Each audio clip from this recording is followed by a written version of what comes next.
নমস্কার বন্ধুরা, আর জি কুকিং চ্যানেলে আপনাদের সবাইকে স্বাগত। আজকে নিয়ে হাজির হয়ে গেলাম লতি দিয়ে রুই মাছের ঝাল রেসিপি নিয়ে। তো চলুন শুরু করা যাক। আমি এখানে 5 পিস রুই মাছ ভালো করে ধুয়ে জল ঝরিয়ে নিয়েছি। হাফ চামচ হলুদ আর হাফ চামচ লবণ দিয়ে দিলাম। লবণ হলুদটা মাছের সাথে খুব ভালো করে মাখিয়ে নেব। খুব ভালো করে লবণ হলুদটাকে মাখাতে হবে যেন মাছটা কোথাও বাদ না যায়। খুব ভালো করে মাখিয়ে এক সাইডে রেখে দেব। আর এখানে বেশ কিছুটা লতি আমি খোসা ছাড়িয়ে একটু বড় বড় টুকরো করে কেটে নিয়েছি। এবার একটা কড়াই গরম করে দিয়ে দেব তেল। তেলটাকে গরম করে সামান্য একটু লবণ দিয়ে দেব। এই লবণ দেওয়ার কারণে মাছগুলো কড়ার গায়ে আটকে যাবে না। তেলটাকে কড়ার গায়ে ভালো করে ছড়িয়ে দেব। এবার লবণ হলুদ মাখিয়ে রাখা মাছগুলো এক এক করে দিয়ে দেব। আমি 5 পিস মাছ একসাথে দিয়ে দিচ্ছি। মাছগুলো সব দিয়ে দিয়েছি। মাছটা ভাজা হতে থাক, ততক্ষণে মশলা করে নেব। একটা বাটির মধ্যে হাফ চামচ লঙ্কার গুঁড়ো দিলাম, হাফ চামচ হলুদ, হাফ চামচ জিরের গুঁড়ো, হাফ চামচ ধনের গুঁড়ো। অল্প জল দিয়ে মশলাটাকে গুলে নেব। এইভাবে গুঁড়ো মশলা গুলে বাটা মশলার স্বাদ পাওয়া যায়। মশলাটা গুলে নিয়েছি। এবার এক সাইডে মশলাটাকে রেখে দেব।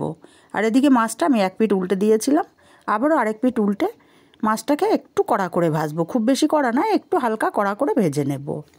মাছগুলো উল্টে পাল্টে সুন্দর মতো কালার করে ভেজে নিয়েছি। এখন মাছগুলো উঠিয়ে নেব। বন্ধুরা, রেসিপিটার যদি ভালো লাগে একটা লাইক দিতে ভুলবেন না।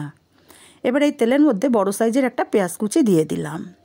পেঁয়াজ কুচিটাকে নাড়াচাড়া করে হালকা কালার চেঞ্জ হওয়া পর্যন্ত ভেজে নিতে হবে। পেঁয়াজের কালারটা চেঞ্জ হয়ে গেছে। এখন এখানে 1 চামচ পরিমাণে রসুন বাটা দিলাম। রসুন বাটাটা দিয়ে কষিয়ে নেব যতক্ষণ না কাঁচা রসুনের গন্ধটা যায়। রসুনটাকে কষিয়ে নিয়ে লতিগুলো দিয়ে দিলাম। লতিটাকে পেঁয়াজ রসুনের সাথে মিনিটখানিক সময় নিয়ে কষিয়ে নিতে হবে।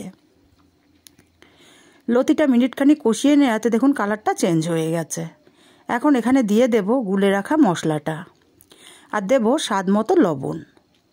আপনারা চাইলে মশলাটা কষিয়েও কিন্তু তারপরে লতিটা দিতে পারেন। আমি মশলাটা দিয়ে কষাচ্ছি যাতে লতিটা তাড়াতাড়ি সেদ্ধ হয়ে যায়। মিনিট 2 সময় নিয়ে মশলার সাথে লতিটা কষিয়ে নিয়েছি। এখন এই পর্যায়ে দিয়ে দেব জল, তবে জলের পরিমাণটা খুব বেশি দেব না। অল্প পরিমাণে জল দিয়ে লতিটাকে খুব ভালো করে নাড়াচাড়া করে মিশিয়ে দিতে হবে। এবার এখানে দিয়ে দেব একটা টমেটো কেটে রেখেছিলাম সরু সরু করে, টমেটোটা দিয়ে দিলাম। আমি টমেটোটা এখন দিচ্ছি যাতে টমেটোটা গলে না যায়। তরকারিটা ফুটে গেছে। একটু নাড়াচাড়া করে দিয়ে ভেজে রাখা মাছগুলো এখন এক এক করে দিয়ে দেব। এখন মাছগুলো দিলে পুরোপুরি ভালো মতো সেদ্ধ হয়ে যাবে। মাছগুলো দিয়ে একটু নাড়াচাড়া করে দেব। তারপরে ঢাকা দিয়ে 5 মিনিট এইভাবে রান্না করব। এতে করে লতি মাছ সম্পূর্ণ ভালো মতো সেদ্ধ হয়ে যাবে। 5 মিনিট পর ফিরে আসছি। 5 মিনিট পর ঢাকাটা খুলে নেব। একটু নাড়াচাড়া করে দেব। আর আমি একটু সামান্য ঝোল ঝোল তরকারিটা রাখবো। তরকারিটা আমার পারফেক্টভাবে হয়ে এসছে। এখন ওপর থেকে কিছুটা ধনেপাতা কুচি দিয়ে দিলাম। ধনেপাতা কুচিটাকে দিয়ে ভালো করে নাড়াচাড়া করে মিশিয়ে দেব। ধনেপাতা কুচিটাকে দিয়ে মিশিয়ে নামিয়ে নিয়েছি। রেসিপিটা কেমন লাগলো কমেন্ট করে জানাতে ভুলবেন না।